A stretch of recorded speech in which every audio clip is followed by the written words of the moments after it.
official. It looks like the Patriots are planning to release linebacker and former captain Ja'Whaun Bentley. This is a really unfortunate move in my opinion. I was hoping they would bring back Bentley for one more year, considering he's been with the Patriots his entire career. He has served as a captain, but he did suffer a torn pectoral last year, which I know with the injury and his age, coming off of that might be a little bit of a risk, especially since the Patriots have added so many defensive signings throughout free agency. But it does look like Ja'Whaun Bentley is no longer going to be a Patriot. Bentley did have a very short message for New England fans earlier today on Twitter saying, "New England, thank you for everything. It's been a blessing." So go ahead and give me your one-word reaction to the Patriots releasing Ja'Whaun Bentley later today, as they are now starting to get a little bit younger, a little bit tougher on the defensive side as well. My one-word reaction is probably just going to be unfortunate.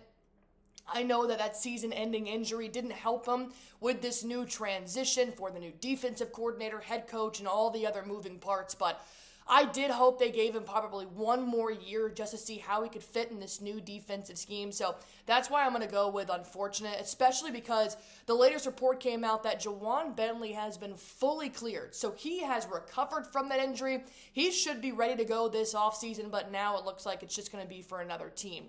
The good news is that there are teams out there that could really benefit from Ja'Whaun Bentley's leadership in the locker room and his skill set on the field. A couple of teams that come to mind would be the Washington Commanders, Los Angeles Chargers as well. So there could be other opportunities for him, and now they will be eligible to sign him.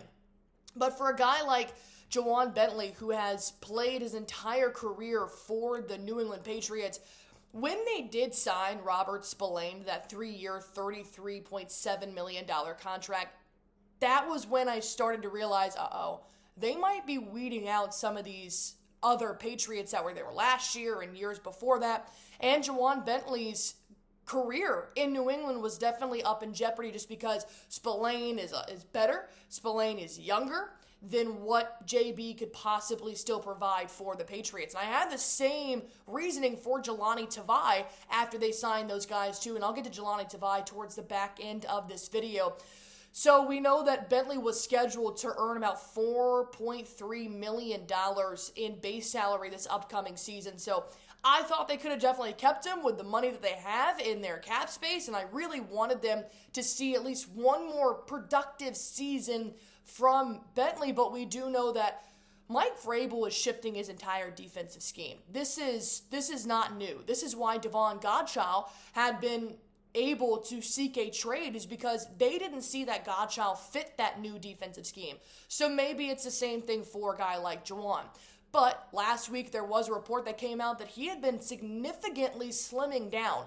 And the reasoning for this was because we thought he was going to be in this new defensive scheme from Vrabel. He went from 250 pounds to 230 pounds, which was a significant drop, especially for a linebacker. So I thought that loss of weight was going to make him quicker, coming back from this rehab as well, a little bit stronger. But looks like he will take those talents elsewhere. This is not the first move the Patriots have made of releasing a veteran. They did last week, I believe, release center David Andrews, and they quickly filled that position with Garrett Bradbury. So, knowing that you probably won't need to fill Bentley's position because you already did sign several linebackers to your room, Robert Spillane, Jack Gibbons, Harold Landry, and you also re-signed, technically, Christian Ellis. And I do want to talk about Christian Ellis here just for a moment, because Ellis, as a restricted free agent, he did receive an offer sheet from the Las Vegas Raiders for about 1 year, $4 million. And he took that deal. But the Patriots had quite a while to match that, and they ended up matching it and adding on more. They signed him to 2 years for $13 million. But it doesn't stop there. It does look like, from insiders, the Raiders could be interested in still trading for Christian Ellis now. Now, we know the Patriots are very high on Ellis. They like him. They think his ceiling is very high, and he has not reached it at all. And he did step in last year because Ja'Whaun Bentley was injured. He had about 80 total tackles. He had an interception, a forced fumble. So now that they also repossessed Christian Ellis to their roster, I could see that Ja'Whaun Bentley's position was just dwindling by the minute. He would have had to compete with Robert Spillane for minutes, and then because they went out and stole Christian Ellis back from the Raiders, it just seemed like Ja'Whaun Bentley really wasn't in their long-term plan, which, like I said, is unfortunate. So now the Raiders could still possibly be in with Christian Ellis in a trade scenario. I mean, we have their leading tackler from last year in Robert Spillane, so they really wanted Ellis because they're dwindling at that linebacker position. So definitely keep an eye out for a trade for Christian Ellis. If the Raiders can get it done, that would be pretty impressive. That would also be very messy because he's just going back and forth from New England to Las Vegas. But do you guys want to keep Christian Ellis? Type K for keep, type T for trade. I don't know if the Raiders will successfully get it done, but they are still interested in the linebacker that they could have had. But the Patriots now with no Ja'Whaun Bentley, they may need to keep Christian Ellis a little bit longer too because he could serve as a backup for Spillane or maybe switching them in and out. There could be something in that defensive scheme that we don't know about Christian Ellis. But I do want to go ahead and switch over here to Jahlani Tavai. I think that is another name that you guys should keep an eye out for the trade block or possibly being cut.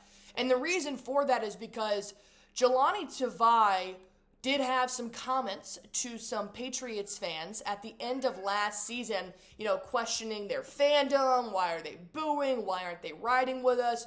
So I could see Mike Vrabel just not wanting that in the locker room, especially because you have made so many signings to the defense already that maybe Jahlani Tavai will be in the same situation that Ja'Whaun Bentley is in, competing for minutes, maybe just doesn't fit the new defensive scheme. And for a guy like Tavai, I think he's a headhunter. I think he's very aggressive. But I do like our signings a little bit better. And I do think the Patriots should end up trading Jahlani Tavai, knowing that he upset a lot of fans last year, knowing that he's going to now have to try and compete for some minutes this upcoming training camp alone just to see how he's going to fit into this new 3-4 front. That could be another name the Patriots do have to ultimately say goodbye to later this year. Because now your depth chart from ESPN, it'll have Harold Landry and Anthony Jennings as your edge rushers. They also have Jack Gibbons starting over Jahlani Tavai in the depth chart, which I don't really agree with. And then, of course, you have Robert Spillane, Christian Ellis, Monty Rice, K'Lavon Chasen. So there are a bulk of guys now that are going to be competing for a role. And who knows, maybe Jack Gibbons could possibly beat out a guy like Jahlani Tavai. So I will find it very interesting to see what the Patriots decide to do with Jahlani. Now knowing that they released Ja'Whaun Bentley, I didn't think they were going to release him. I really thought they were going to keep him for another year and just see how he progressed after he recovered from that torn pectoral. Because in 2023, he was very influential for the Patriots defense. He had 114 total tackles, 4.5 sacks, 1 forced fumble. But unfortunately, you do play that role of facing newcomers with the older guys, and it just looks like this was probably the best case scenario for both Bentley and the Patriots. And I have no doubt that he is going to be picked up from another team. Like I said, you can keep an eye out for the Washington Commanders, the Los Angeles Chargers, the Carolina Panthers even. So Bentley, this is not the end of his story, but this is the end of the road in New England. So if you guys want the latest on releasing, signings, anything like that, I will make a video for it here, even at home. So go on ahead, hit that sub button for me on Patriots Today by Chat Sports if you guys haven't already.